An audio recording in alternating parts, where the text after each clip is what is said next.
전 국민의 눈물 바닥으로 만든 폭삭 소가수다의 엔딩이 궁금하시죠? 오늘은 그 숨겨진 결말을 가지고 왔습니다. 결말이 궁금하신 분들은 영상 끝까지 시청해주세요. 그럼 리뷰 시작합니다.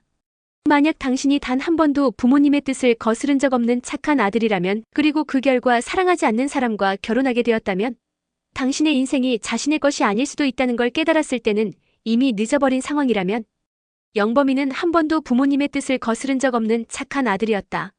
그는 자신의 인생이 점점 통제권을 잃고 있다는 사실조차 인지하지 못한 채 부모님의 기대를 충족시키려 애썼고, 결국 금명에게 확신을 주지 못한 채 애매한 태도를 유지하다가 사랑하지 않는 여자와 결혼하게 되었다.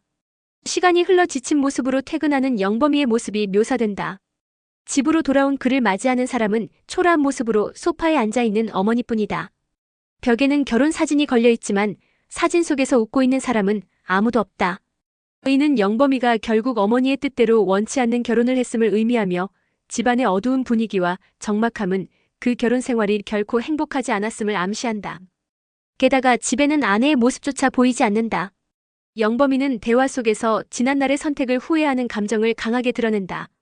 결국 자신이 사랑하는 사람과 결혼하는 것이야말로 스스로의 행복을 위해서뿐만 아니라 진정으로 부모를 위한 길이 아니었을까 하는 생각이 들게 한다. 관식의 어머니도 처음에는 애순과의 결혼을 반대했지만 결국은 함께 어울려 살아갔다. 반면 금명은 어린 시절 애순이 자신을 바라보며 했던 말처럼 당당하게 자신만의 삶을 개척했고, 그 과정에서 자유를 얻고 새로운 삶을 시작했다. 그러나 영범이는 끝내 새로운 삶을 살지 못했다. 그렇다면 영범이가 결혼한 상대는 누구였을까? 벽에 걸린 결혼 사진 속 얼굴을 보면 예림과 닮아 있는 듯하다. 예림은 금명의 학교 친구였으며 금명과 점차 거리를 두면서도 그녀를 무시하려 들었고, 금명이 가진 것들을 부러워하며 빼앗으려 했던 인물이다. 또한 영범이와 이미 알고 지낸 사이였으며 함께 식사를 하는 장면도 등장했다. 흥미롭게도 사람을 돈으로 평가하고 무시하는 태도는 영범이의 어머니와 예림이 매우 닮아 있다. 결국 원하는 조건을 맞춰 결혼이 성사되었지만 영범이의 불행으로 이어졌다.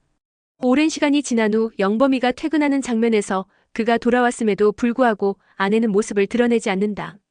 이는 둘 사이의 관계가 이미 형식적인 것이 되었거나 심지어 함께 살고 있지 않을 수도 있다는 의미로 해석된다. 그가 너 그 애랑 결혼했으면 더 불행했을 거야 라고 말하는 장면은 현재 자신의 불행을 인정하는 듯한 느낌을 준다. 결국 영범이나 예림 모두 남들의 시선을 지나치게 신경 쓴 나머지 자신의 행복을 놓쳐버린 셈이다. 만약 영범이가 자신의 행복을 우선했다면 금명과 결혼했을 것이고, 예림이도 금명을 의식하는 대신 자신의 감정에 충실했다면 더 나은 선택을 했을지도 모른다. 이와는 대조적으로 금명은 충섭과 결혼하게 된다. 충섭은 극장 주인의 압력에도 흔들리지 않고 자신의 예술을 지키며 병광세와 에마 부인조차 자신의 해석으로 그림에 담아내는 강한 의지를 가진 인물이다. 그는 남에게 휘둘리는 영범이와는 정반대의 성격을 지녔다. 결국 금명은 자신과 닮은 사람과 결혼했고, 이는 사랑과 신념을 지킨 사람에게 찾아온 보상처럼 보인다.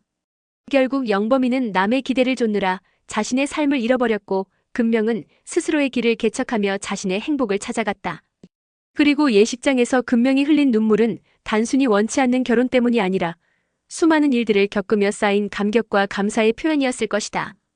중요한 것은 그녀가 결국 자신의 선택으로 결혼식장에 들어섰다는 점이다. 과연 결혼식장에 들어간 것은 좋은 선택이었을까요?